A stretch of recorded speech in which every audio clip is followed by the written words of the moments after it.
Hey, welcome to the Dylan Shibley Show. We're going to talk about, here on episode 1, Black Lives Matter and the hypocrisy of their movement, among other headlines, and what's going on with today's politics. Thanks for watching. Alright, I wanted to start off with all the black on black violence that's happening in these peaceful protests with BLM, and how they're nowhere to be found when a death of their own race doesn't fit the narrative.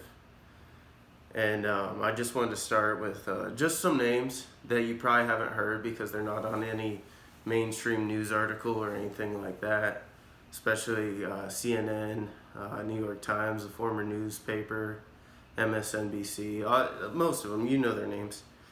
I mean, first we're going to start with David Patrick Underwood, or Dave Patrick Underwood, who was a officer of the Federal Protection Service in Oakland. He was guarding a federal courthouse doing his job, and he was shot along with another officer. BLM or CNN, MSNBC, nowhere to be found on that, which is very sad, and it's interesting. And then David Dorn, a very decorated retired police captain at St. Louis, he was killed on a sidewalk over a TV. Over a TV. And it was streamed on, I think, Facebook Live. Is anyone going to talk about that? Survived by his wife, I believe, and his 5 kids and 10 grandchildren. 10 grandchildren. I mean, who's going to tell them? I mean, what are they going to tell them? Chris Beatty, former offensive lineman for Indiana University, he was shot dead in an alley after a protest turned violent. And you notice how all these protests, these peaceful protests, they turn violent. So when are we just going to start calling it for what it is? Start speaking truth to what it is. Wherever these protests are, they turn violent. Buildings are being burned down, and it's just complete chaos. People are dying, businesses are being destroyed, their livelihoods are being destroyed. I mean, BLM has nothing to say about that, obviously. I think I'm saying this right. Italia Marie Kelly, she was shot in the back while she was trying to get in her car leaving a violent protest in Iowa. I mean, this is wherever these protests are, and no one has anything to say about it. And Joe Biden went to George Floyd's funeral, and with George Floyd, everyone agrees that what happened to him was wrong. Everyone's in agreement with that. I've yet to meet the person that's like, oh yeah, what he did, that was a good thing, Derek Chauvin. Like, no, that was a horrible thing to do.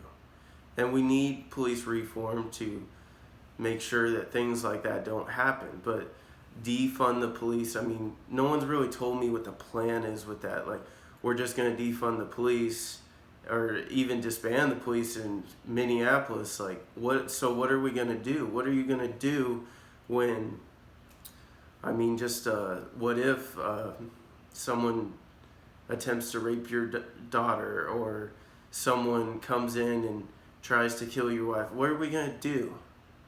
Who are you going to call exactly? Does anyone have a plan for it, or are they just screaming? Because that's what it kind of looks like to me. I think it was the, I forget her name. She's the president of the Minneapolis council. She's one of the councilwomen on there.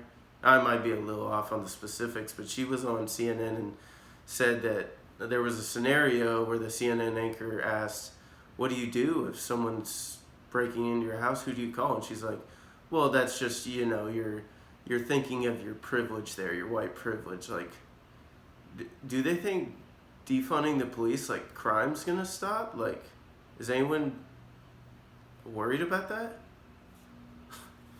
Anyways. And the media, of course, keeps supporting peaceful protests, even though there's pretty much a riot wherever these happen. And you can say Antifa is a part of it. They're inciting chaos, but I think that's the safe thing to do among conservatives. And I know conservatives are doing that. Like, well, I mean, it's Antifa, and they're not blaming BLM. I know what you're doing.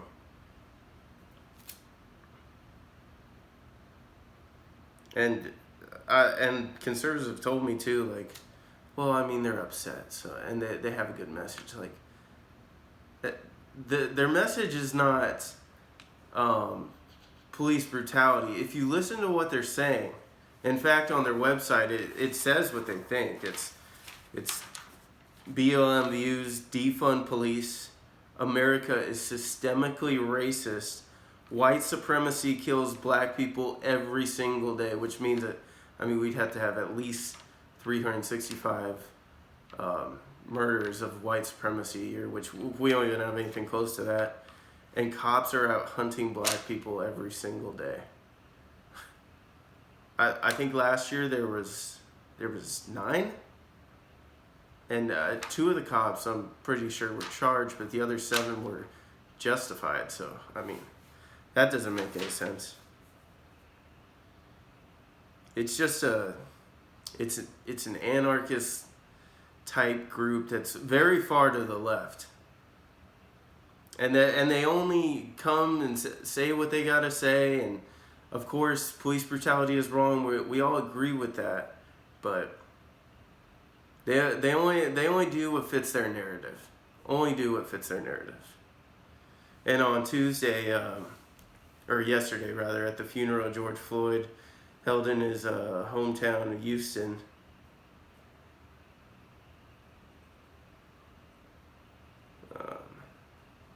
Reverend Al Sharpton was there. He's speaking. He went further, saying the White House represents wickedness in high places, which is kind of funny from him because he's kind of made a living off just yelling at people and telling them, I'm gonna come after your business if you don't donate me money, and calling people racist. That's what the left does. Is it's all identity politics. It's all, boy, girl, black, white, age. I mean, that's what they do. And if you have a different opinion with facts, they call you racist, which is interesting. I have seen any number of struggles against racism, and they have all ended up with relatively little outcome. So the question is valid. It's a reasonable question. Is this going to be like so many other movements? A moment of anger and rage, and then back to business as usual.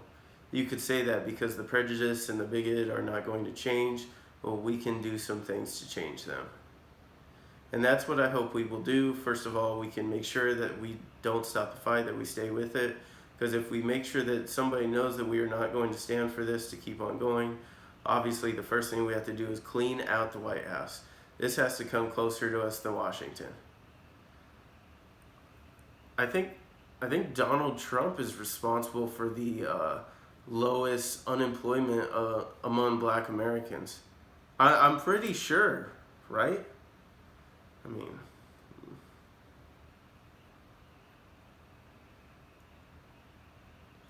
you're sitting there thinking about how to stop a protest rather than how to stop brutality. You're calling your cabinet and trying to figure out how it's going to affect your vote rather than how it's going to affect our lives. Wickedness in high places. You take rubber bullets and tear gas to clear out peaceful protesters, and then take the Bible and walk in front of a church. Use a church as a prop. Wickedness in high places. You ain't been walking across that street when the church didn't have the boards up. You weren't putting up no Bible when Arbery was killed in Brunswick, when Taylor was killed in Louisville. Former Vice President Joe Biden sent a video message, and when he stated, and just on Joe Biden, he went to that funeral as a PR opportunity. I mean, is he going to apologize to Dave Patrick Underwood, to David Dorr, and to Chris Beatty, to Talia Marie Kelly, among others, for, basically condoning the violence? Because the violence comes with the protest. There's no, well, I support the peacefulness of it, but I condemn the looting and the rioting. Like, it's all together. As soon as, I don't care what your message is. As soon as you're destroying buildings, people are dying, there's no message. The message is lost. So,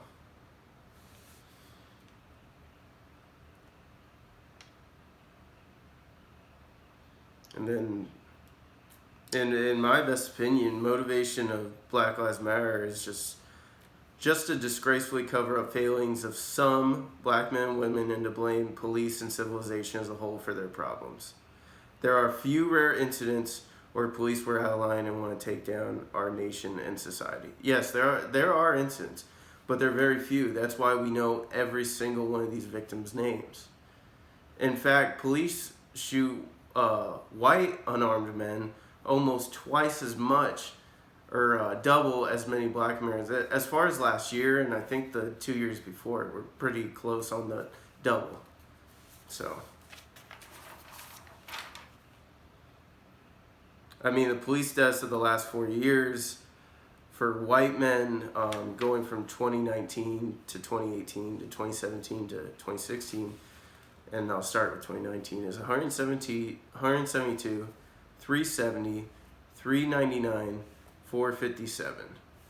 And then for black Americans, it was 88, which is less than half of whites, and then 235, which is less than a little over 100, and then 209, which is almost 200 less, and then 223, which is almost 200, or that is 200 less, a little over 200 less. So I mean, it's pathetic. And conservatives are saying like, well, they're emotional, so go along with it. Pathetic. And those videos of people bowing down and apologizing for your white privilege. White privilege isn't a thing. You didn't inherit racism. It can't be inherited. And apologizing for what people did 400 years ago is kind of sick. It's sad. Like, you are not responsible for what happened 400 years ago.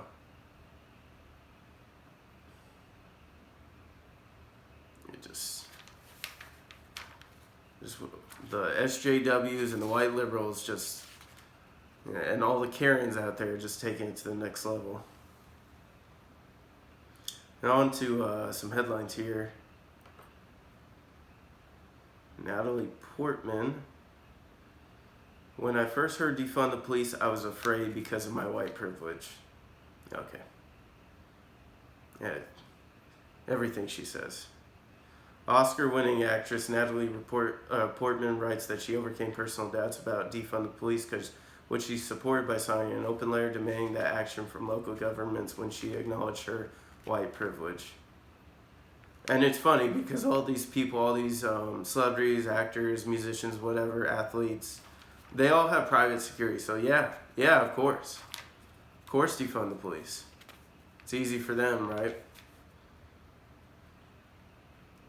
Portman posted a lengthy message on her official Instagram account on Monday in which she encouraged her followers to support efforts to deprive police departments of taxpayer dollars. The Black Swan star also struck a note of contrition, saying that she initially had doubts about the movement because she always felt safer with police around, but all that changed when she came to realize her own white privilege. What is her white privilege exactly? Can anyone explain that? Can someone explain to me? Because she was born with a certain skin tone, she has a privilege over every other race. Her privilege is she's very successful. She's been in a bunch of mediocre movies that aren't very good. And she's been paid very well for that. Sure. But that has nothing to do with she's white.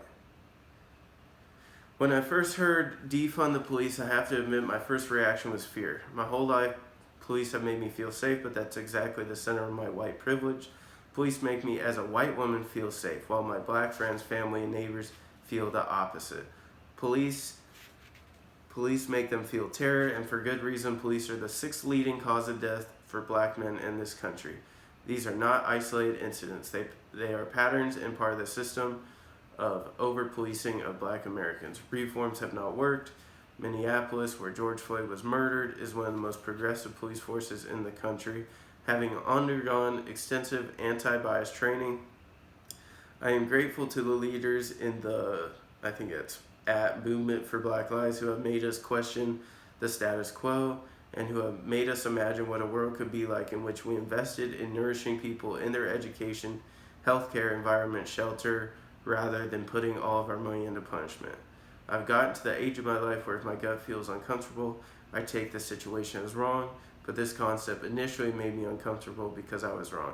Because the system that makes me feel comfortable is wrong. When I first heard defund the police, I have to admit that my first reaction was fear. My whole life, police have made me feel safe. Yeah, I mean, this is horrible because they're making good cops out there just like they're getting attacked left and right and for doing their job to protect and serve. And yes, there are bad apples. There's bad apples in all walks of life, I imagine, or I'm sure there are. But you know who suffers the most with this kind of stuff is police officers, because they hate it. They hate what they saw Derek Chauvin and those 4 other officers do, mainly Derek Chauvin, but they were guilty too, obviously. But I mean, because they suffer the most, because they're good cops and that stuff keeps them up at night. Their job is to protect and serve, and yes, there are bad apples and police reform is needed, but defund the police, what do you think is going to happen? Even in Minneapolis where they disband the police, do you think these looters and rioters they're gonna go back to their regular life, right? They're just gonna stop? No, it's gonna get worse. It's gonna get very worse. And she went on and on. But past studies don't back up her claim. A Harvard University study of more than 1,000 shootings in 10 police departments in California, Florida, and Texas found no evidence of racial bias. On the most extreme use of force, officer-involved shootings, we are unable to detect any racial differences in either the raw data or when accounting for controls. Portman, 39, said that her realization about the police was a reconciliation of conflicting feelings. Gotten to the age of my life where if my gut feels uncomfortable, I take the situation as wrong. Portman is the latest celebrity to advocate for the defunding of police, joining the likes of John Legend, Common, Susan Sarandon, Jane Fonda, Emily Ratajkowski, Kendrick Sampson, and Taraji P. Henson. Ugh. Yeah, our moral betters, celebrities, our moral betters telling us what to do. There's another study, and this is both, that article was from the Daily Wire, or I'm sorry, that was from Breitbart News.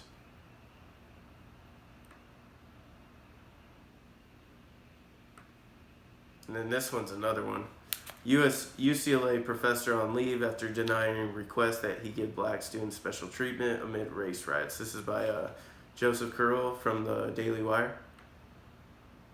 A UCLA lecturer has reportedly been placed on leave after he rejected a student's request to give black students special treatment amid racial protests over the death of George Floyd, an unarmed black man who died after a Minneapolis police officer knelt on his neck for nearly 9 minutes during an arrest. The Anderson School of Management at the University of California, Los Angeles, said in a statement that Klein's classes have been reassigned to other faculty, while his alleged conduct is investigated. The lecturer received an email from a group of students requesting the professor allow for a no-harm final exam that could only benefit students' grades, and for shortened exams and extended deadlines for final assignments and projects. Inside Higher Ed reported last week, the students requested all these accommodations due to recent traumas, explaining that we have been placed in a position where we must choose between actively supporting our black classmates or focus on finishing up our spring quarter. We believe that remaining neutral in times of injustice brings power to the oppressor, therefore staying silent is not an option. The students added, the students insisted that they did make the request as a joint effort to get finals canceled for non-black students, but rather to ask that you exercise compassion and leniency with black students in our major. Klein responded in an email, thanks for your suggestion in your email below that I give black students special treatment given the tragedy in Minnesota, he said. Do you know the names of the classmates that are black? How can I identify them since we've been having online classes only? Are there any students that may be of mixed parentage, such as half black, half Asian? What do you suggest? I do, with respect to them, a full concession or just half. The lecturer also suggested a white student from Minneapolis might be possibly even more devastated by this, especially because some might think that they're racist, even they are not. My teaching assistant is from Minneapolis, so if you don't know, I can probably ask her. Remember that MLK famously said that people should not be evaluated based on the color of their skin. Do you think that your request would run afoul of MLK's admonition? The lecturer rejected the student's request. Klein said that he's following the orders of his direct supervisor when he denied the request, saying he has in the past extended or even eliminated final exams under extraordinary circumstances, including when students had to be out of the country. A petition on change.org has drawn more than 20,000 signatures pushing for his firing. There it is, the cancel culture. We ask for your support in having Professor Klein's professorship terminated for his extremely insensitive, dismissive, and woefully racist response to his students. That's what there it is, racist. He's a racist now. Klein later said the students who requested the change to the exam was not black. In 39 years of teaching, there are hundreds of students who can attest that I have given them compassion, encouragement, and support. And it goes on. They're coming for the culture wars are very real, and the culture wars really matter right now. And I think that's why they have tried so hard on every level to get rid of Donald Trump, because he has invaded the culture wars. He's come in and made a dent in that, and they can't have that, especially with the media, how he's really opened people's eyes to all the fake news out there. So this is what they do, and if we're afraid of white liberals, SJWs, whatever on the left, BLM, of calling us names, then we've joined them. We have joined the left. I mean, Mitt Romney was out there protesting for BLM. And it's saying it's an important message, saying that America is systemically racist, white supremacy kills black people every day, which, I mean, I wonder how many people have actually died of white supremacy in the last 30 years. And that cops are hunting black people every day. These are bald assertions. They have no evidence for this. There's nothing to back up their claims. They're just, don't go along with it because they're emotional. Anyways. Well, thanks for watching the first episode of the Dylan Shibley Show. I'll have my email at the bottom if you want to email me, send me feedback. If you have any questions for me, and my Twitter handle will be down there as well. I hope to see you guys next time, and have a great day. Be safe out there.